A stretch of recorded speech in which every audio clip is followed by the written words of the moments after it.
ஏங்க எத்தனை என்ன மீன் பாஞ்சிருக்கியா அங்கே அப்புறம் செவத்துல ஒன்று அடிச்சு விடுது எல்லாம் செவத்துல தான் அடிக்கணும்.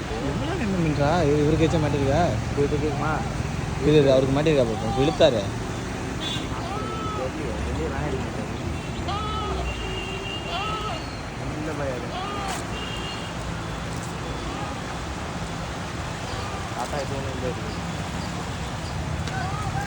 ஏய் எவ்வளோ மீன் பகிர்ந்து போடுறான் வேலை கட்ட முடியுமா?